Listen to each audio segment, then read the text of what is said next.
What's up, everyone? Shakiel Mahjouri here for CBS Sports, and you know who this is. He's one of, oddly, two Iron Mikes fighting next weekend, but don't get it twisted. We're here to talk about UFC 309's co-main event, possible title implications at stake. Charles Oliveira versus this man, a long time coming, Michael Chandler. How's it going, dude?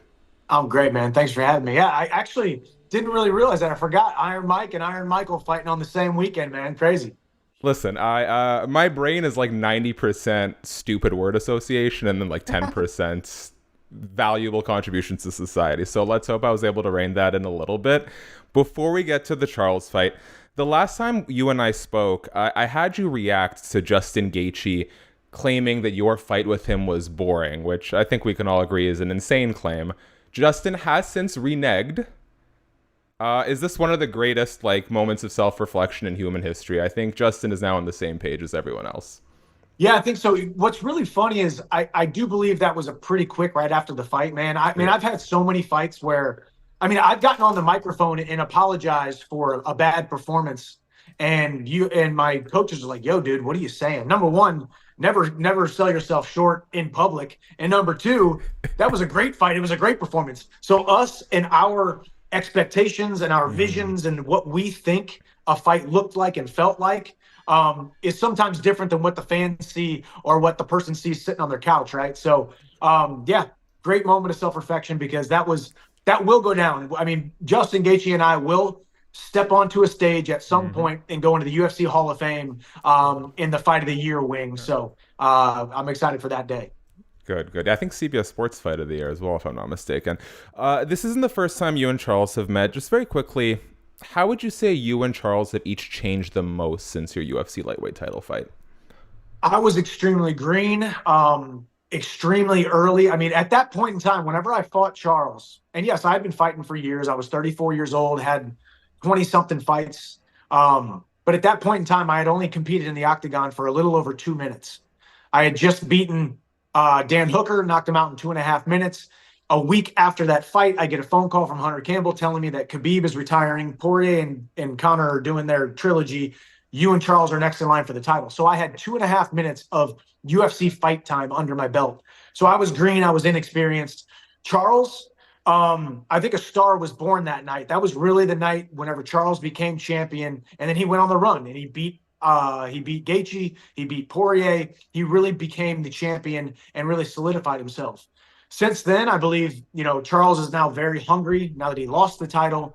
Now he just lost to Arman. He's got some ground to make back up, and he's also got some proving to do. And for me, I've just continued to slowly mature throughout my entire UFC run, and I believe November 16th will be the best version of myself that we have ever seen.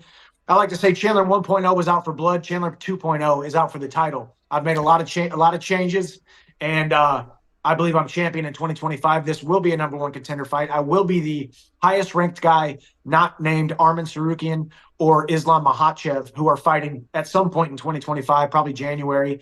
So therefore, I will be knocking at that door. I will be cage side watching that fight, and at some point we'll fight in 2025, and I will hold that belt over my head as the oldest lightweight champion in history. Oh, fun stat I wasn't aware of. I'm so happy you said what you said about out for blood versus out for the title because, I sometimes feel like there's such an emphasis put on Michael Chandler to be exciting, but I don't really think it's possible to separate excitement and elite skills from Michael Chandler. It comes in a complete package. What would you say, though, is on fight night, what's going to be the biggest difference in Michael Chandler's implementation of a game plan now that the focus is more title, a little bit less blood? It's a good question, man. And it is hard to separate the two, right? Because as I've said, it looks like I went in there and said, screw it, I'm here to entertain people. But I've never actually had that mindset. I just think the way that I've always competed, the way I do anything, it's 100%. But in the sport of mixed martial arts, where there is so many dangers, and I have nonstop fought the most dangerous guys on the planet at 155 pounds, you've got to be a little bit more diplomatic. You got to be a little bit more calculated in how you want to win the fight, not just how you want to fight. And truly, it has nothing to do with my last fight or any of the 5 fights before that. It has everything to do with the last year and a half of almost 2 years actually, with the Conor situation and sitting out, the sport being taken away from me. Quick little story in wrestling. When I was in college, my coach name was Brian Smith, and I would work so hard and work myself to the bone and put so much pressure on myself that he would pull me into his office and say, Michael, you're kicked out of the facility. You're not allowed to come back for 3 days.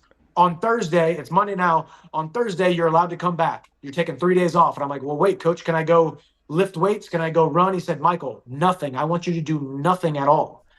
And it's really funny how the sport of mixed martial arts, Brian Smithed me and pulled me out against my will. I wanted to keep competing, wanted to keep fighting, but it pulled me out so I can have a moment of clarity to come back with my heart full, my eyes open, and my ears open, and become the most dangerous man that I ever have been in my entire life. So with that maturity and growth, you will see something spectacular on November 16th, the likes of which you have never seen out of me. And I do believe it's going to be the best formula for me to not just be dominant, not just to get my hand raised, but to become the #1 lightweight contender and then become the #1 lightweight champ and the #1 lightweight in the world in the next 6 months. Okay, so safe to say Dana calls you up after this Charles fight, says, hey man, pick of the litter. You can fight for the title next or Conor. We're all steam ahead towards the title, correct? We've got our focus on the title. Obviously, if Conor gets his house in order and he's got some stuff going on, obviously that comes into the conversation. It is looked at because the title is the #1 goal, but there is some unfinished business. Chandler versus McGregor, tough 31. It needs that chapter needs to close at some point. Conor wants that fight. He's talked about it openly in public, in interviews. Obviously, I want that fight. I'm not focused on it right now. I'm focused on Charles, but it'll be interesting, because you also got to remember Islam is fighting probably in January, could be late January. He's going to go into Ramadan in February, all of March, won't be able to go to training camp till April, won't be able to fight till June, July. I'm not trying to wait till June or July. So Conor could sneak in there. We could see Chandler versus Oliveira, Chandler versus Conor, Chandler versus Islam, Chandler versus Max, the craziest 4 or 5 fight run in a 12-month period that anyone's ever seen. Making up for some lost time. I like it, Michael. I'm going to zig where you expect me to zag here. Just very quickly, if Michael Chandler, because, the physique's crazy among fighters. If Michael could only do 3 weightlifting exercises for the rest of his life, or muscle building exercise for the rest of his life, what would the 3 be? Great question. Well, you said muscle building, so I wouldn't say med ball stuff, but man, med ball, I've done millions, tens of millions of reps of med balls. It keeps you fast. It keeps you explosive. But when it comes to actual muscle building, trap bar deadlift would be one. Lunges would be another one. And just your straight up bench press. But single arm dumbbell bench press to really work on those stabilizer muscles in the shoulders. Okay, I'll have to make some tweaks to my own formula here. Obviously, the McGregor situation, very frustrating. A good time, although, for you to spend time with your family and sort of find some inner peace as well. I don't want to focus on that too much because I know you've talked about it at length. Has the UFC, not that they're under any obligation to, but did they help take care of you at all over these last couple of years where you're just kind of waiting out? You're the consummate company man, and I'd like to think that's sort of reciprocated one way or the other. Let's just say the UFC gets very undue flack for being the big bad UFC and not taking care of their fighters. Now, not every fighter deserves to be taken care of in the same manner. It depends on, just like anybody, just within CBS, just within your organization, just within any other organization. There are people that shine. There are people that show up with their work boots on. They do the right things. Those people usually get rewarded.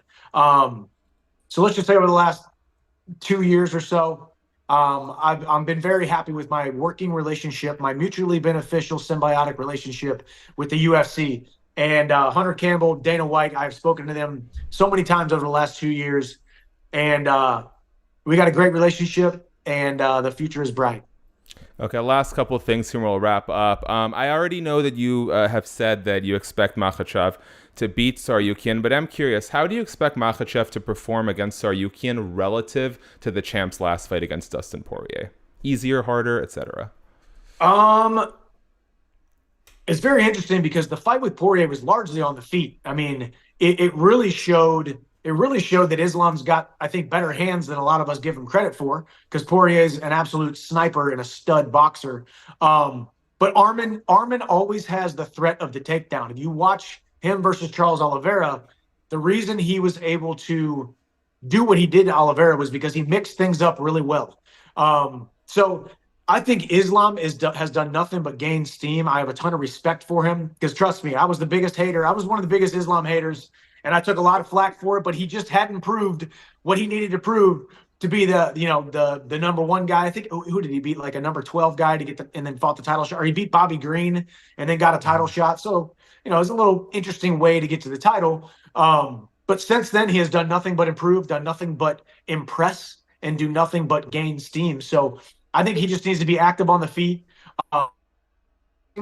He's obviously going to be able to stop the takedowns, or at least a lot of people think he'll be able to stop the takedowns. And I don't think he will. I do think he will be dominant on the ground if the fight goes there. So we'll see how it plays out. Either way, the rumors are January, LA, or whatever it is, wherever it is around the world, I will be cage side because one of those two will be my next opponent after Charles Oliveira. Last question, and it's something I've been thinking about a lot lately. There was a time where like light heavyweight, for example, was the marquee division of the UFC. And I think for a long time now, that's been lightweight. And it's such an interesting combination of personalities, exciting fighters, and most importantly, longevity. Can you do me a favor? Because I know you're good at it. Wax a little poetic for me about the class that is you, Poirier, Conor, Gaethje, Tony, Habib, Islam, and now Max Holloway. I don't know that we're ever going to see another crop of talent quite like this. Yeah, I agree, man. And first and foremost, I feel truly blessed to be in the mix of this, right? I mean, it truly is a beautiful, beautiful division. And yes, from a high level, yeah, there's some great personalities, but lightweight is such a perfect mixture of extreme athleticism and cardio mixed with power and the threat of a knockout at all times, right? You get into the higher weight classes, there's always the threat of a knockout, but they're going to be a little bit slower paced. Down in the lower weight classes, it's going to be fast paced, but you're not going to see a lot of crazy knockout finishes. 155 in that lightweight division is right in that middle sweet spot where cardio and tenacity and high pace mixes with power and the crazy threat of a knockout. Someone's lights can get knocked out at any time.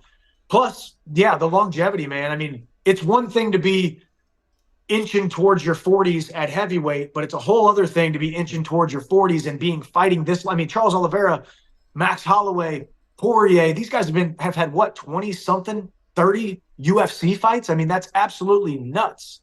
So just longevity, and these guys almost winning the title, then losing and becoming written off and then coming back, man. I mean, Charles Oliveira was an absolute unreliable human being in the sport of mixed martial arts, right? When it comes to performances, right? He would lose fights he was supposed to win. He would win fights every now and then. He would quit on himself. He missed weight numerous times. Then all of a sudden he got his stuff together and become the people's champion, man. Like it was a beautiful story from the kid from the favelas. So that's why people love mixed martial arts in general, but also the lightweight division. And I'm absolutely blessed to be a part of it, to be part of this generation. And I will be even more proud to be the UFC champion at lightweight, to stand on top of that mountain at some point.